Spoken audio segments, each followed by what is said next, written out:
Welcome to the world of greatness. The company of great men and women is itself an education. Ideals give courage and strength to the people of a country for thousands of years.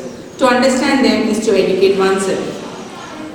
So in this session today, we are going to know more about the heroines of legends of history, martyrs who lived and suffered and died in India.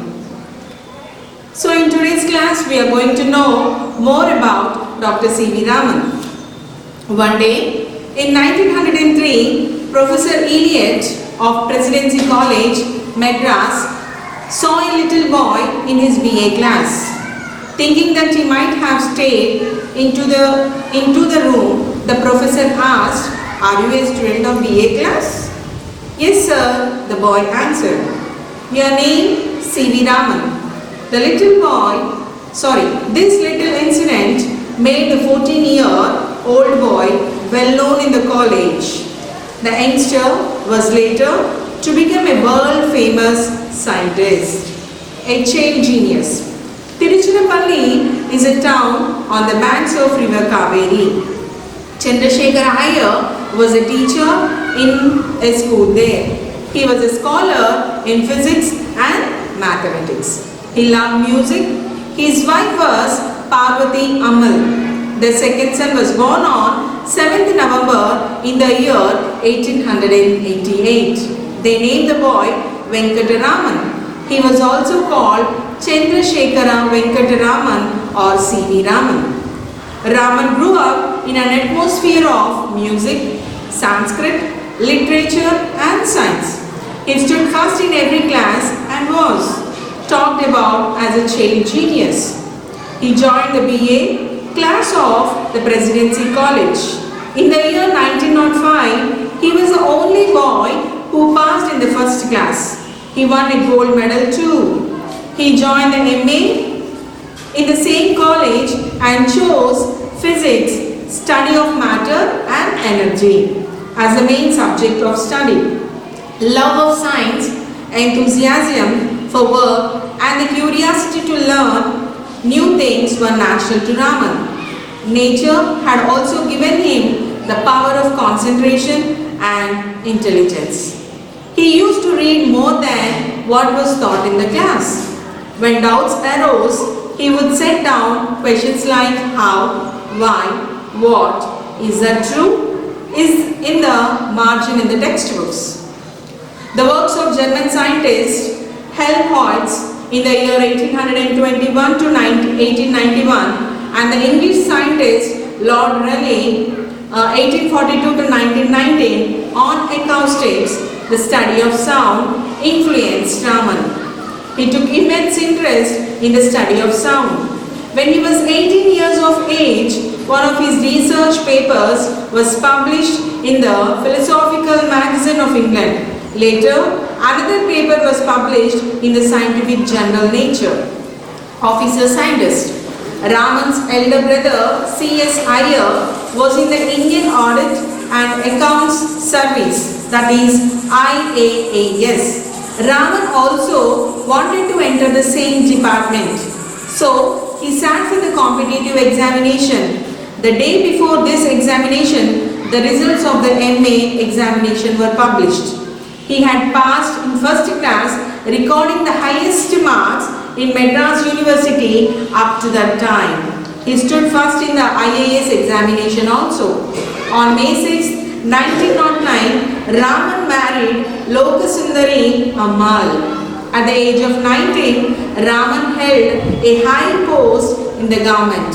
He was appointed as the Assistant Accountant General in the Finance Department in Calcutta. And the same year, something happened to give him a new turn to his life. 210, that is above Bazaar Street. One evening, Raman was returning from his office in a tram car. He saw the nameplate of the Indian Association for the Cultivation of Science at 210 Bazaar Street. Immediately, he got off the tram and went in. Dr. Amritlal Sirkar was the honorary secretary of the association. There were spacious domes and old scientific instruments which could be used for demonstration of experiments. Raman asked whether he could conduct research there in his spare time. Sirkar gladly agreed. Raman took up a house adjoining the association. A door was provided between his house and the laboratory. During the daytime, he would attend his office and carry out his duties. His mornings and nights were devoted to research. This gave him full satisfaction. So he continued his ceaseless activities in Calcutta. From accounts to science.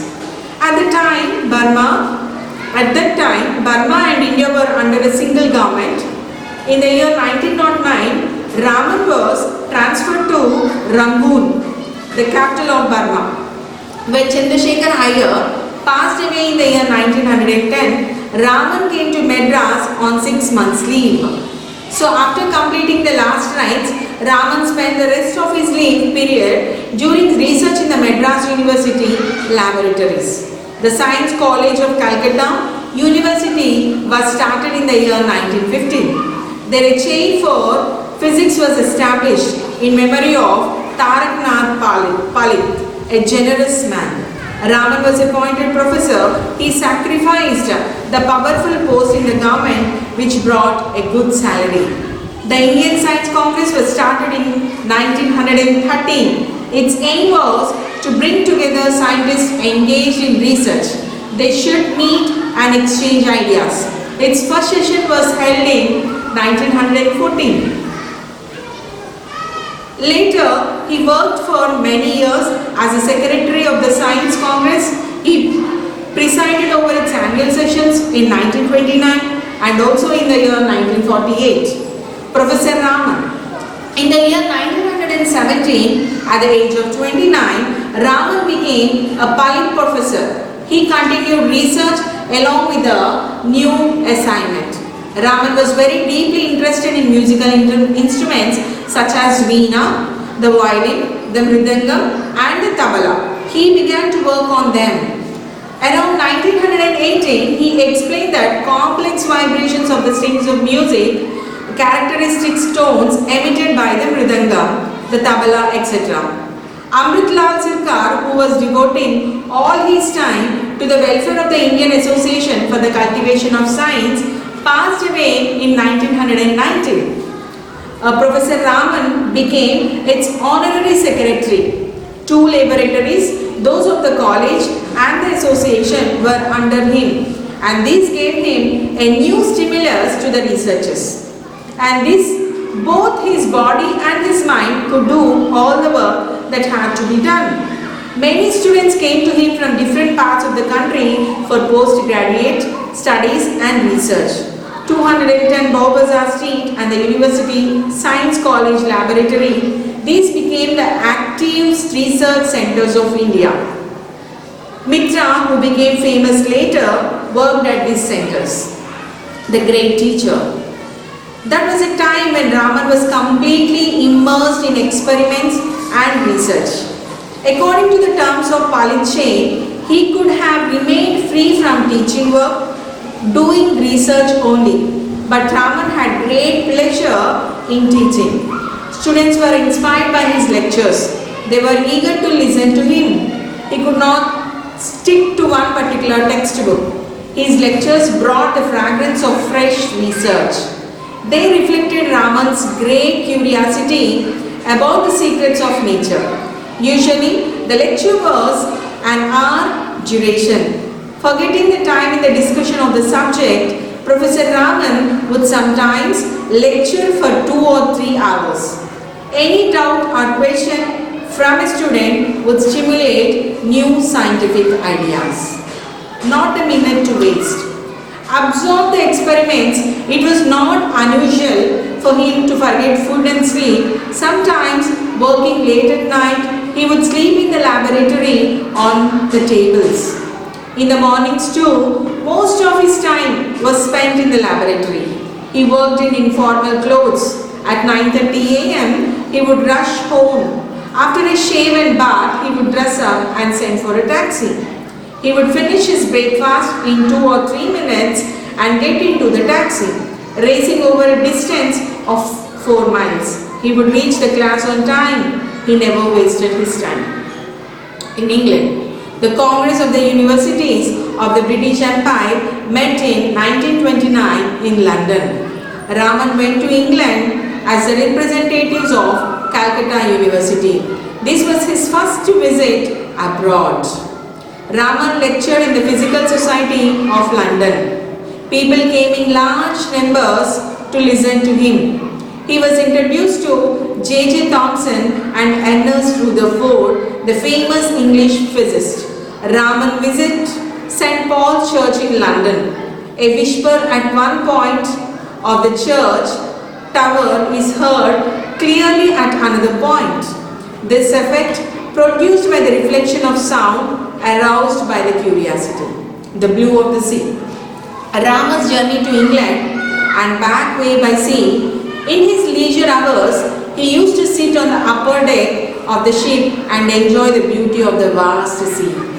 The deep blue sea color of the Mediterranean Sea interested the scientist in him. Was the blue due to the reflection of the blue sky? If so, how could it appear in the absence of light? Even when big waves rolled over the surface, the blue remained. As he thought over the problem, it flashed to him that the blue color might be caused by the scattering of sunlight by water molecules. So he turned over this idea in his mind again and again. Immediately after his return to Calcutta, he plunged into experiments. Within a month, he prepared a research paper and sent to the Royal Society of London. Next year, he published a lengthy article on the molecular scattering of light. Raman never held the wrong belief that research could be carried out only when foreign made or very complicated equipment. No doubt he imported some equipment. But he prepared much of the equipment he used with the help of his students. The guide. Many scholars were working in the Calcutta laboratories to unlock the secrets of the sound and light. To all of them, Professor Raman was the guru and the leader. He had observed the blue color of the deep glaciers in the Alps mountain ranges. Taking a clue from this, some of the research workers studied some scattering of light in ice and quartz crystals. They also studied the scattering of light in liquids such as pure water and alcohol, as well as vapors in the gases. With a complete mental picture of the phenomenon, Raman would proceed to experiment systematically. After that, he would write in research paper based on the results of the experiments and arrange for its early publication. Sometimes it would be late in the day by the time the final copy was prepared. Then he would rush to the general post office in a taxi to catch the last mail. Then he would enjoy a feast of rasagulla with his students. He started the Indian Journal of Physics in the year 1926 to make the prompt publication of research papers possible. Raman wanted the young men working with him to take up independent positions and to serve the nation. He felt that his laboratory was a center of training for young talent, but not a permanent storehouse. Raman's search on sound became famous all over the world. Handbook der Physics, a German encyclopedia of physics, was published in the year 1927. Raman was the only foreign scientist invented to contribute an article to it. Raman effect. Sometimes a rainbow appears and delights our eyes. We see in it shades of red, orange, yellow, green, blue, indigo and violet. The white ray of the sun includes all these colors. When a beam of sunlight is passed through a glass prism, a patch of various color bands are seen. This is called the spectrum. The spectrometer is an apparatus used to study the spectrum. Spectral lines in it are characteristic of the light passing through the prism. A beam of light that causes a single spectral line is called monochromatic. When a beam of monochromatic light passes through a transparent substance which allows light to pass through, the beam is scattered. Raman spent a long time in the study of scattered light.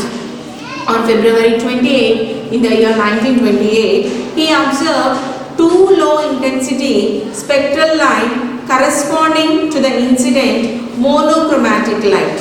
Years of his labor had borne fruits. It was clear that though the incident light was monochromatic, the scattered light due to it was not monochromatic. Thus, Raman's experiments discovered a phenomenon which was lying hidden in nature. The 16th of March in the year 1928 is a memorable day in the history of science. On that day, a meeting was held under the joint auspices of South Indian Science Association and the Science Club of Central College, Bangalore. Raman was the chief guest. He announced a new phenomenon discovered by him to the world. He also acknowledged with affection the assistance given by K.S. Krishnan and Venkateshwaran, who was his students. The phenomenon attracted the attention of research workers all over the world. It became famous as the Raman effect. The spectral lines in the scattered light were known as Raman lines. In line, wave, light or particle light, this question has been discussed from time to time by scientists. The Raman effect confirmed that light was made up of particles known as photons. It helped in the study of molecular and crystal structures of different substances. Worldwide interest in Raman effect. Investigations making use of the Raman effect began in many countries. During the first 12 years after its discovery, about 1800 research papers were published on various aspects of it, and about 2500 chemical compounds were studied. Raman effect was highly praised as one of the greatest discoveries of the third decade of this century. After the lasers, devices that produce intense beams of light, their name coming from initial letters of light amplification by stimulated emission of radiation, came into use in the year 1960s. It became easier to get monochromatic light of every high intensity for experiments.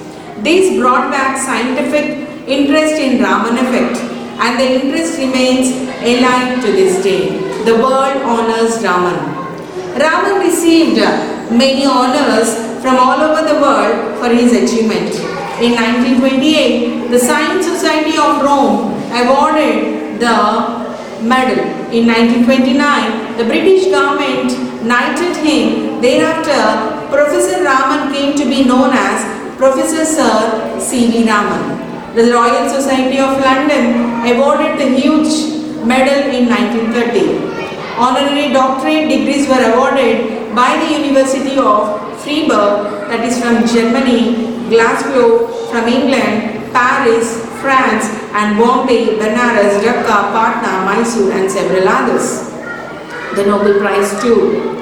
The highest award a scientist or a writer can get is a Nobel Prize. In 1930, the Swedish Academy of Sciences chose Raman to receive the Nobel Prize for Physics.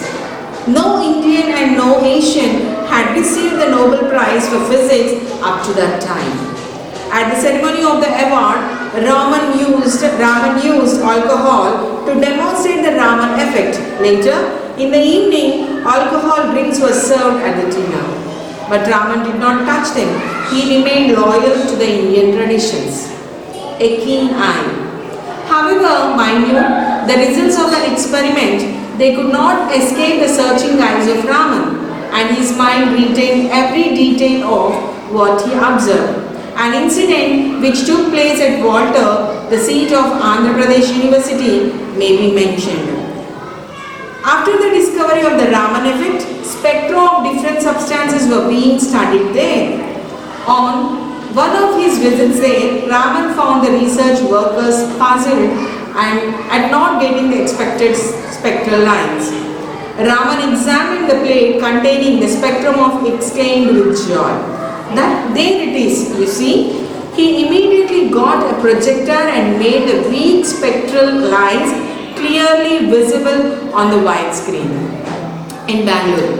So he came to Bangalore as a director of Tata Institute, that is the Indian Institute of Science, in the year 1939. The Tata Institute soon became the famous for the study of crystals, the diffraction of light, the very slight bending of light around corners by ultrasonic waves, high frequency sound waves which we cannot hear.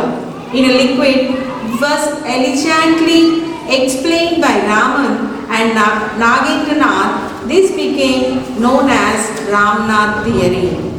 Raman was early riser and used to take morning walks regularly. The sight of tall trees against the sky at dawn delighted him. By 6 in the morning, he would be in the chamber where he worked. Up to 9 a.m., he would devote his time to discussion with students who were experimenting and to the study of research papers. At 10 o'clock, he would be in the director's office. He could complete the office work and return to the laboratory. He would be immersed in research till 8:30 p.m. He used to arrange 2 or 3 seminars every week. At these seminars, all the workers would come together to discuss various problems of their research. The Indian Academy of Sciences. In order to encourage scientific research in India, Raman established the Indian Academy of Sciences in the year 1934. From that year, the Science Journal, the proceedings of that academy, is being published every month. The government of Mysore granted 24 acres of land to promote the activities of the academy. It was his earnest desire to bring into existence a center of scientific research worthy of our ancient country, where the keenest intellectuals of our land can probe into the mysteries of the universe. He wished by establishing a research institute at Hebel, Bangalore. He did not seek help from the government but had away all his property to the institute. The executive committee of the academy named the center Raman Research Institute.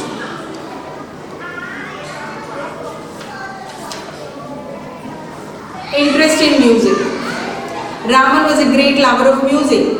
He used to say, I should leave song because I have not heard all the music I want to hear. He was a frequent visitor to a shop selling musical instruments in Balpet in Bangalore. He collected a variety of musical instruments like the mridangam, tabla and veena, the violin and the nagaswaram. The Connecticut Acoustic Society of America is devoted exclusively to the study of violins. It elected Raman as its honorary member, a general practitioner in science. When Raman stepped into the field of research, modern physics was in its infancy stage. So he developed numerous branches by the time he began working in his own institute. Then research workers had access to modern equipment and methods which were not available 6 decades earlier. They tended to study a small field and to specialize in it. But Raman never limited his activities and interest to a narrow field. Raman once inaugurated the General Practitioners Conference in Bangalore. A general practitioner is a doctor who treats common illnesses. Raman humorously commented on that occasion that he was a general practitioner in science. He liked all scientific problems, whether they were small or big. His interest and satisfaction lay in finding a solution to the problem. So in 1969, the daughter of Nagendranath, who had been a research student under him 30 years earlier, was married. Raman and his wife attended the reception. Raman drew Nagendranath aside and explained his new problem. He was trying to find a theory of earthquakes, taking into account the actual shape of the earth and the wave-like nature of the quakes. Raman was not a person to be satisfied with his past achievements. He was always seeking new and vaster fields of study. Raman was a delightful speaker too, sprinkled with good humor. His talk was usually focused on realities. Raman used to say that the color of the sea interested him more than the fish which lived in it. He thought that we should have our own ships for oceanographic research. He often said that India lost her freedom because she took no interest in the seas. A lion's heart. Friends and admirers organized a special function at the annual session of the Academy at Ahmedabad to honor him on his 80th birthday. Many people expressed warm sentiments. Raman never took much interest in birthday celebrations. Still, at the end, he thanked the organizers and with a twinkle in his eyes, he said, I wish someone had said that I had a lion's heart. All who had spoken forgot to make mention of his great asset, namely courage. The true research student, Raman was studious. He kept in touch with the latest developments in science in the world around. He had personal contact with many scientists. He used to read new books and research papers from different centers. On one occasion, he was addressing the students of Presidency College, Madras, like an elder brother, he told them. How much can you learn in an hour's lecture? Spend more time in the library, studying and experimenting. He remained a student throughout his life. The equipment which brought me the Nobel Prize did not cost more than 300 rupees. A table drawer can hold all my research equipments. He used to say with pride. It was his conviction that if the research worker is not inspired from within, an amount of money can bring success in research. He hoped that scientists of free India would win worldwide fame by other discoveries. If there are no facilities here, what is wrong with their going abroad and spreading the fame of India? Did not the workers of East India Company come and rule India? He used to say. Raman was not conservative in his outlook. He used to spell out the opinions very loudly. When he was called India's illustrious scientist, he would correct the description with humility. I am just a man of science. When scientists were criticized, he would retort with confidence, and they were the salt of the earth. His God and his religion. Raman would not speak much about God and religion. Science was his God and works his religion. He believed that new discoveries confirm the existence of God. If there is God, we have to find him in this universe. A journalist once asked him, what do you feel about the long and eventful period of your scientific work and achievements? Raman replied promptly that I have no time to think of past and I am not inclined to do so. I spend my life as a scientist. My work gives me satisfaction. As he was completing his 82-year, Raman organized a week-long conference of the members of the Academy in September 1970. On that occasion, he invited young scientists to present papers on different subjects. Every year he used to deliver a popular science lecture on the Gandhi Jayanti Day. In 1970, he spoke on the new theories about the hearing and the eardrum. This was his last lecture. A few days before his 83rd birthday, Raman suffered a mild heart attack, but there was quick recovery. He never dreamt of a life without work. He had told his doctor, "I wish to live a 100% active and fruitful life." Raman, a seeker of truth throughout his life, passed away on the 21st of November in the year 1917. Radhakrishnan, his younger son, became the director of the Raman Research Institute. Without much encouragement, Raman had entered in the field of science in his early years. Deeply attracted by the secrets of sound and light, he marched ahead in the world of science. By his achievements and self-respect, he earned an honored place for India in the world of science. He laid the foundations of scientific tradition in India by building up institutes for research, by publishing science journals, and by encouraging young scientists. Truly, he was the grand old man of Indian science. Raman possessed the curiosity of a little boy to know new things and the intuition of a great genius in understanding the secrets of nature. The life of this great scientist was truly the life of a great seer. Thank you all.